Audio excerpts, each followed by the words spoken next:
नमस्कार दोस्तों, आज फिर आपका स्वागत है क्राउन इमिग्रेशन के यूट्यूब चैनल पर। तो आज की जो वीडियो है वो स्टडी इन शेंगन कंट्री है। ये हमारा 4th पार्ट है। तो जो अनदर 3 पार्ट ऑलरेडी हमने अपने चैनल के ऊपर अपलोड कर दिए हैं।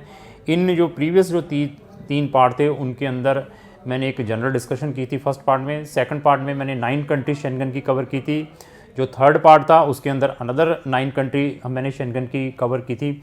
तो अभी जो रिमेनिंग कंट्रीज़ बच गई हैं शेंगन की 26 कंट्रीज़ में, जो रिमेनिंग 7 कंट्रीज़ बच गई हैं उसके बारे में हम डिस्कस करेंगे। और साथ में यूरोप की भी जो 3 कंट्रीज़ है उसके बारे में हम डिस्कस करेंगे। तो जो अनदर जो 7 कंट्रीज़ बच गई हैं उनमें एडमिशन का क्या क्राइटेरिया है, वहाँ की फीसिस क्या है, स्पाउस जा सकता है या नहीं जा सकता, उसके ऊपर एक कंप्रहेंसिव आप डिस्कशन रहेगी। वो कौन सी कंट्रीज़ हैं?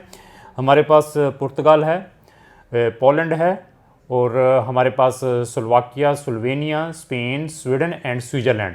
ये हमारी जो अनदर बची हुई कंट्री है इसके ऊपर हमारी डिस्कशन रहेगी। और 3 हमारी जो यूरोपियन कंट्री है उसके अंदर है रोमानिया, बुल्गारिया एंड क्रोएशिया। तो सबसे पहले हम बात करेंगे पोलैंड की। पोलैंड एक प्रमोटेड कंट्री है, मैंने फिर बताया है, इसकी काफ़ी प्रमोशन मार्केट के अंदर होती है। मेजॉरिटी ऑफ यहाँ पर एप्लीकेशन भी रिफ्यूज़ होती हैं। Even they are refusing the visa of genuine students को भी रिफ्यूज़ कर देते हैं। जिसकी एलिजिबिलिटी नहीं बनती उसको भी वीज़ा दे देते हैं। उसका रीज़न ये है कि यहाँ पर लॉट ऑफ एप्लीकेशंस पड़ती हैं। तो पोलैंड भी इंटरनेशनल स्टूडेंट को 1 साल का एडमिशन प्रोवाइड करता है। वहाँ पर भी विदाउट एनी प्रॉब्लम वहाँ की किसी भी यूनिवर्सिटीज़ में आप एडमिशन ले सकते हैं अपने वहाँ पर डॉक्यूमेंट भेज के, जो आपकी प्रीवियस स्टडी है। बट यहाँ पर वीज़ा की दिक्कत है। और पोलैंड में भी आफ्टर स्टडी कंप्लीट करने के बाद, पोस्ट स्टडी कंप्लीट करने के बाद वहाँ पर बहुत सारी ईजी सेटलमेंट पॉलिसीज़ हैं। वहाँ पर आप सेटल भी हो सकते हैं। अभी बात आती क्या आप पोलैंड में अपने स्पाउस को अकम्पनी कर सकते हैं। पोलैंड में भी इंटरनेशनल स्टूडेंट अपने स्पाउस को अकम्पनी कर सकता है जब वहाँ पर जाने के बाद उसके पास वहाँ की रेजिडेंसी परमिट मिल जाता है। मिलने के बाद जब आपने अपना स्पाउस वीज़ा अप्लाई करना है तो आपको वहाँ पे अपने बैंक के अंदर पैसे दिखाने पड़ेंगे, रहने के लिए अकोमोडेशन दिखानी पड़ेगी। Then you can definitely apply your spouse visa. तो but we are not recommending. आपकी प्रोफाइल देखने के बाद मैं आपको बता सकता हूँ कि आपको यहाँ पर अपना स्टूडेंट वीज़ा डालना चाहिए या नहीं डालना चाहिए। पोलैंड के अंदर हमारे पास हर एक स्ट्रीम में, चाहे वो ह्यूमैनिटीज़ है, चाहे वो इंजीनियरिंग्स हैं, चाहे बिजनेस है, किसी भी स्ट्रीम में अगर आपने एडमिशन लेना है तो क्राउन इमिग्रेशन आपकी हेल्प कर सकती है। हमारे पास इवन MBBS वाले बच्चे भी हम वहाँ पर भेजते हैं। MBBS वाले बच्चों को वो वीज़ा 99% देते हैं, उनको रिफ्यूज़ नहीं करते। उनको मालूम है कि ये तो बच्चे पढ़ने वाले हैं। तो फिर हमारे पास पुर्तगाल है। पुर्तगाल भी बहुत ही हॉट प्रोडक्ट है और यहाँ पर भी आप वहाँ की पब्लिक यूनिवर्सिटीज़ में एडमिशन ले सकते हैं। जो पोलैंड की मैं फीसेस बता दूँ, वहाँ की जो फीसेस है 2500 यूरो से स्टार्ट होकर 4500 यूरो तक की है, जितने भी ये बिजनेस या इंजीनियरिंग से रिलेटेड प्रोग्राम है। जो मेडिकल से रिलेटेड जिन्होंने MBBS करनी है उनकी जो फीस है 9000 यूरो से स्टार्ट होकर 12000 यूरो की है साल की। तो अभी पुर्तगाल के अंदर भी क्राउन इमिग्रेशन आपकी हेल्प कर सकती है। पुर्तगाल शेंगन कंट्री है, वहाँ पर हमारा ऑफिस भी है। पुर्तगाल की किसी भी यूनिवर्सिटी में अगर आपने एडमिशन लेना है, आपकी profile it is very important. आपके IELTS के बैंड, आपने IELTS की है या नहीं की है, इवन आप कौन से स्टेट के रहने वाले हैं, दिस इज़ आल्सो इम्पॉर्टेंट। क्योंकि पुर्तगाल एम्बेसी लिटिल बिट रिजेक्ट है, उनको मालूम है, क्योंकि शेंगन के अंदर एक यही कंट्री है जो कि वहाँ पर टूरिस्ट वीज़ा से आप अपनी वीज़ा को कन्वर्ट करवा सकते हैं। इसलिए वहाँ पर मेजॉरिटी ऑफ लोग जाकर इसको इन कैश करते हैं। इसीलिए यहाँ की जो एम्बेसी है दे आर स्ट्रिक्ट। वो देखते हैं कि ये पढ़ने वाले स्टूडेंट हैं या सिर्फ वहाँ पर घूमने फिरने वाले स्टूडेंट हैं, या वहाँ पर सिर्फ पेपर बनाने के लिए जाना है। तो अगर आपने पुर्तगाल के अंदर अपना स्टूडेंट वीज़ा अप्लाई करना है तो एक अच्छे कंसल्टेंट की राय लेनी है। ऐसा नहीं है कि मैं अपना लैंग्वेज प्रोग्राम के लिए वहाँ पर एडमिशन डाल दूँ वीज़ा हो जाएगा। बहुत ही एक्सेप्शनल चांसेस हैं कि वो लैंग्वेज प्रोग्राम में आपको मतलब वीज़ा देंगे। हाँ, वहाँ पर अगर आपका कोई बेस्ट अच्छी यूनिवर्सिटी से एडमिशन आया है, आपकी कम्युनिकेशन स्किल अच्छे हैं, तो तब वीज़ा के चांसेस हैं। ये नहीं है कि मैंने अभी वीडियो डाल दी कि ये एजेंट बहुत बढ़िया है, इसको अच्छी नॉलेज है और आपके 50% है, इंग्लिश की प्रोफिशेंसी नहीं है, तो आपका वीज़ा हो जाएगा। बिफोर टेकिंग द केस, मैं पुर्तगाल को केस लेने से पहले आपकी इंग्लिश प्रोफिशेंसी चेक करता हूँ, आपका कॉन्फिडेंस चेक करता हूँ, उसके बाद we are taking the case, then we can put the application in Portugal. बहुत सारे कंसल्टेंट पुर्तगाल के नाम पर, स्टूडेंट वीज़ा के नाम पे बच्चों के केस रजिस्टर्ड कर लेते हैं। इवन उनसे वहाँ का एडमिशन ही नहीं हो पाता। तो फिर क्या होता है, फिर बच्चों को कहाँ भेज देते हैं, चलो इसको फिर साइप्रस भेज दो, चलो इसको फिर सिंगापुर भेज दो, नहीं तो इसको फिर यूक्रेन भेज दो। वो लोग ऐसे लोगों को बेवकूफ़ बनाते हैं। तो इन चीज़ों से आपने बचना है। यहाँ की जो ट्यूशन फीस 3000 यूरो से लेकर 5000 यूरो की है, डिपेंड है कि आप कौन से स्ट्रीम में, कौन से प्रोग्राम में पढ़ने के लिए जा रहे हैं। जो इनका भी मेजर इनटेक है वो सितंबर का है, जो ऑलरेडी अभी भी अवेलेबिलिटीज़ हैं। अगर वहाँ पर आपने पढ़ने, even you can accompany the spouse there without any problem. जब आप वहाँ पर पहुँच जाते हैं, जब आपको रेजिडेंसी मिल जाती है, तो आप हमें संपर्क करें, मैं आपको बता दूंगा कि आप अपने स्पाउस का वीज़ा कैसे अप्लाई कर सकते हैं। फिर आते हैं स्लोवेनिया के ऊपर और स्लोवाकिया के ऊपर। ये भी बहुत ही अच्छी डेस्टिनेशन है, शेंगन कंट्रीज़ हैं। अगर आप यहाँ पर पढ़ना चाहते हैं, किसी भी स्ट्रीम में पढ़ना चाहते हैं, तो क्राउन इमिग्रेशन आपकी हेल्प कर सकती है।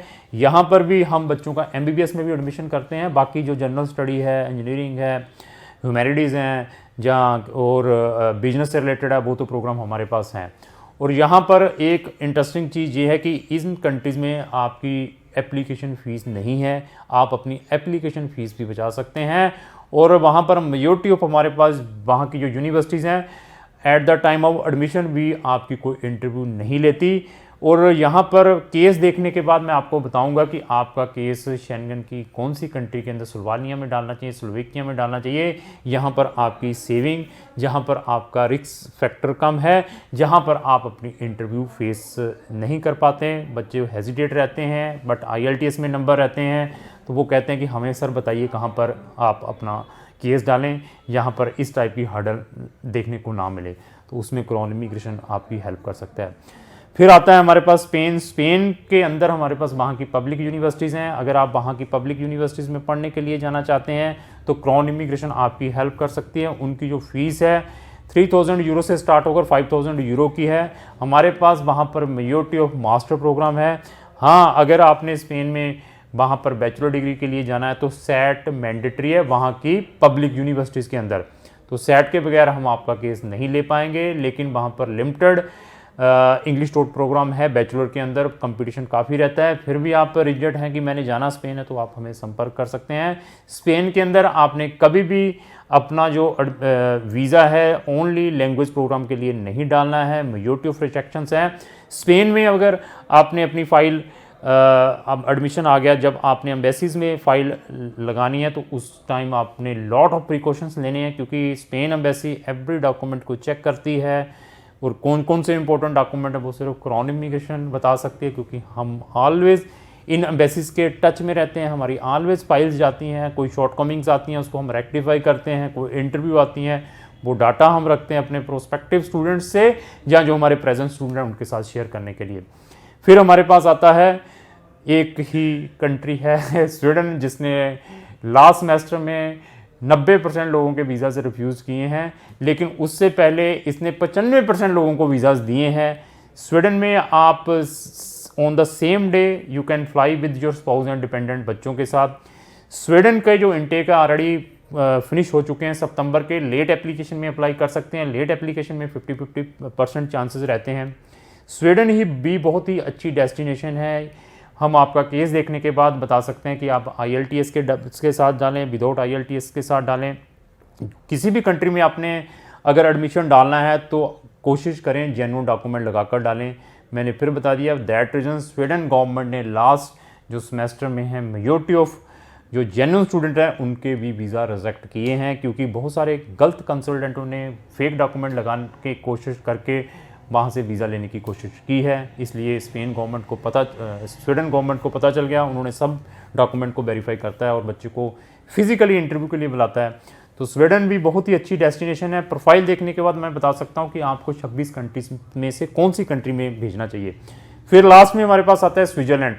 स्विट्ज़रलैंड का सिस्टम मैंने अभी एक दिन पहले वीडियो डाली थी स्टूडेंट कॉलेज जर्मन के बारे में, तो उसके अंदर मैंने टच किया था कि इंडियंस के लिए अगर जिन बच्चों ने +2 की है उनका जो एडमिशन सिस्टम है, चाहे वो जर्मन है, चाहे ऑस्ट्रिया है, चाहे वो स्विट्ज़रलैंड है, तो उनका जो एडमिशन क्राइटेरिया तीनों कंट्री का पैरेलल है। वहाँ पर आपको स्टूडेंट क्लिक करना पड़ेगा, फिर आपको वहाँ पर लैंग्वेज भी करनी पड़ सकती है।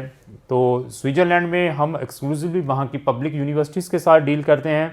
अब वहाँ पर जितनी भी पब्लिक यूनिवर्सिटी हैं, इट इज़ वेरी इंपॉर्टेंट कि वहाँ की अगर आपने मास्टर में एडमिशन लेना है किसी भी प्रोग्राम में, वो they are giving the preference. आपके एकेडमिक परसेंटेज कैसे हैं, आपको वर्किंग में कितना एक्सपीरियंस है। इवन जितनी भी मैंने ये कंट्रीज़ बताई हैं, इन कंट्रीज़ में they are giving the preference to the experience student जो 40 साल के हैं, 45 साल के हैं, कि आपको अपनी मास्टर या बीए करने के बाद कौन सी अच्छी ऑर्गेनाइजेशन में अच्छा एक्सपीरियंस है, they are giving the preference to them.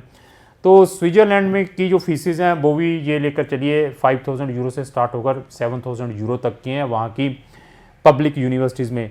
तो स्विट्ज़रलैंड में भी अभी जो इनटेक है सितंबर वाला, मतलब 90% ऑलरेडी फिनिश हो चुका है, 10% कुछ यूनिवर्सिटीज़ बची हुई हैं। अगर आप चाहते हैं वहाँ पर एडमिशन लेने के लिए तो आप हमें संपर्क कर सकते हैं। तो रोमानिया, बुल्गारिया एंड क्रोएशिया ये भी बहुत अच्छी कंट्रीज़ हैं। ये यूरोपियन कंट्री है, it is not a Schengen countries. और इवन जो साइप्रस है, तो इनमें भी अगर आपने पढ़ने के लिए जाना है तो क्राउन इमिग्रेशन आपकी हेल्प कर सकती है। इन चारों कंट्रीज़ को अगर हम कंपेयर करते हैं तो सबसे टॉप प्रायोरिटी मैं बुल्गारिया और रोमानिया को दूंगा, उसके बाद क्रोएशिया को, देन साइप्रस। इवन मैं साइप्रस को कहता नहीं बच्चों को भेजो, फिर भी बच्चे क्रेजी हैं। साइप्रस भी प्रमोटेड कंट्री है, यहाँ पर भी वीज़ा आपको 90% मिलता है, लेकिन उसके बाद वापस ही आना पड़ता है घूम फिर के, क्योंकि छोटा सा आइलैंड है। तो अगर आप इन सब शेंगन कंट्रीज़ में या यूरोपियन कंट्रीज़ में हायर स्टडीज़ के लिए जाना चाहते हैं, क्राउन इमिग्रेशन से संपर्क करें। क्राउन इमिग्रेशन आपकी प्रोफाइल चेक करने के बाद बता सकती है कि आपको कहाँ पर डालना चाहिए, कौन सी कंट्री का आपका प्रीवियस वीज़ा रिफ्यूज़ड है, कौन सी शेंगन कंट्री एक दूसरी कंट्री के रिफ्यूज़ल्स को चेक करती है। वो क्राउन इमिग्रेशन को एक्सपीरियंस है, वही बता सकता है, वही ऐसी वीडियोस बना सकता है। आपका 5 बारी भी रिफ्यूज़ है शेंगन का, even we have the options. आपको सिर्फ पेशेंस होनी चाहिए, तब आप हमें संपर्क करें तो हम आपको बहुत सारे ऑप्शंस प्रोवाइड कर सकते हैं। हमारे चैनल के ऊपर बहुत सारी वीडियोस हैं, मैं डेली 2 वीडियोस डालता हूं। अगर आप डेली मेरी वीडियो देखना चाहते हो तो मेरे चैनल को सब्सक्राइब करें, साथ में लगे बेल आइकन को जरूर पुश करें।